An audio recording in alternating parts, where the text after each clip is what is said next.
now Democratic Senator Tim Kaine of Virginia. He sits on 4 key Senate committees: the Budget, Armed Services, Foreign Relations, and Health Committee. Senator, thank you so much for being with us.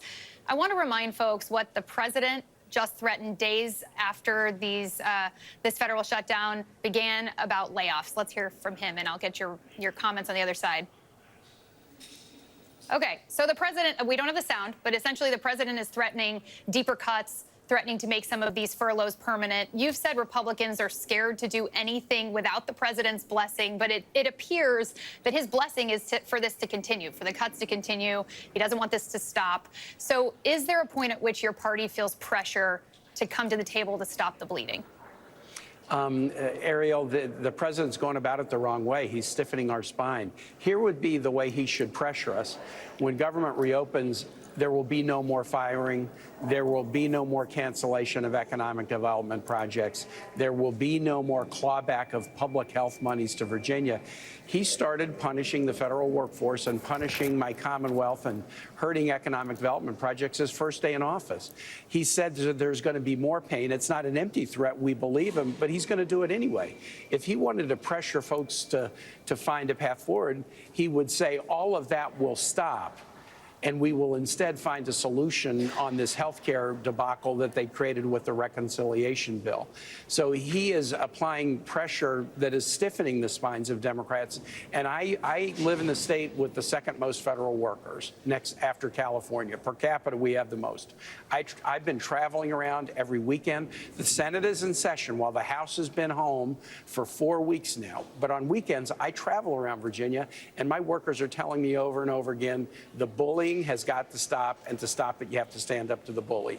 We have a president who won't even engage. He hasn't even been willing to engage with congressional leaderships other than the one meeting on September 29th, which, as you know, as soon as it was over, he started to tweet out doctored pictures of Democratic leaders in sombreros and speaking with artificial voices. He's treating this like it's a joke. He had a meeting in the Oval Office yesterday to give $20 billion to the Argentinian president and promised more if the Argentine elections go the way he wants them to. He won't even engage with congressional leadership to open government and stop health care costs from spiking. Senator, as you heard Jake's reporting, and you're well aware, our troops are now getting paid today. It's a rare move by Trump that you have actually supported, but those paychecks averaged about $7.4 billion each pay cycle last year, meaning one cycle will nearly exhaust all of that $8 billion that the president reallocated. What happens if this continues to drag on for another 2 weeks? Well, first, there's no reason for it to drag on. If the president would engage with congressional leaders, get them in the office, make the House guys come back, we could solve this in a day. We could solve it in a day.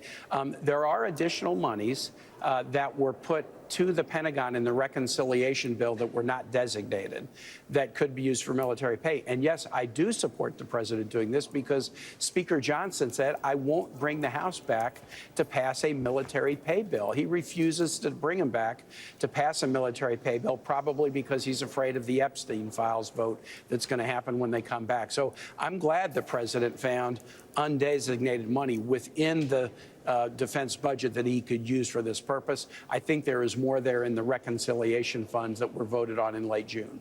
Is there any movement towards giving any of these federal workers who weren't covered by that military provision some kind of relief here, some kind of buffer as their bills start piling up? Well, there's a couple of things. Most of the federal credit unions actually have programs where they will advance federal employees because knowing that I got the bill passed in 2019 that President Trump signed to guarantee everybody back pay. Before that shutdown, if there was a shutdown, you had to fight about back pay later, and nobody was guaranteed back pay.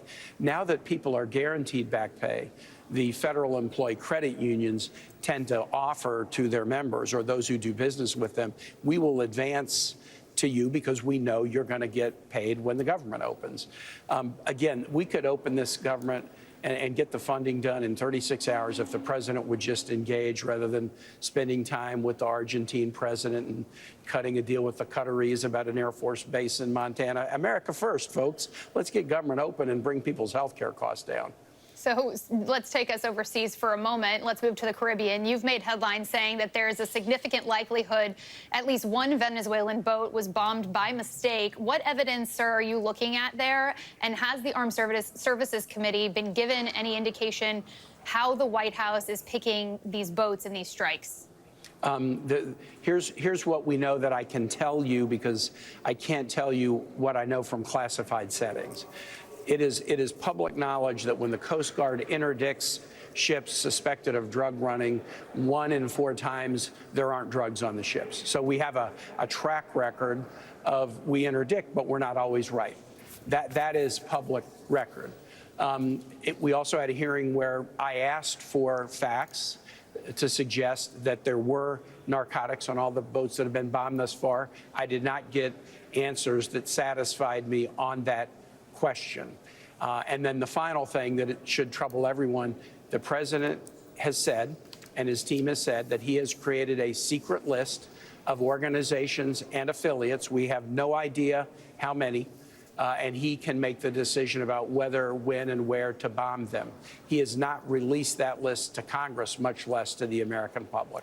We should not be allowing a president to create a secret enemies list and make the unilateral decision about whether to kill people without sharing that information, at least with the armed services and intel committees. I sit on armed services. And so this is very troubling. That's why Senator Schiff and I tried to get our Republican colleagues to agree we shouldn't be at war of this kind without a vote of Congress. We got 2 Republican senators, Paul and Murkowski, to vote with us, but we're continuing to monitor what's happening in the Caribbean, and we will likely renew that challenge if the president continues to do this. What can the Armed Services Committee do about this? Well, the Armed Services Committee, we're currently in a negotiation between the Senate and the House about the Armed Services Bill, the Defense Authorizing Act, which we passed in the Senate last week. And so we're in a kind of a conference where we are talking about this. There's a number of things we could do. I mean, even just the question of why are we doing this then interdicting? The Coast Guard just did a huge announcement yesterday of a massive interdiction of drugs in the Pacific. We can still interdict and do it successfully. And Erielle, what your viewers should know is if you bomb a boat and sink it to the bottom of the sea versus interdict, when you interdict, you get evidence. You seize the drugs and you get the individuals on that boat, and then you put pressure on them to give up their superiors, and you can actually build cases against the kingpins when you interdict. When you sink it to the bottom of the sea, you not only destroy the evidence, destroy the ability to know even if drugs were on the boat, you also don't get the ability to build a case against the kingpins. The administration won't even give us answers to the question of why strike rather than interdict. Senator Tim Kaine, thank you again for your time today. We appreciate it. Absolutely.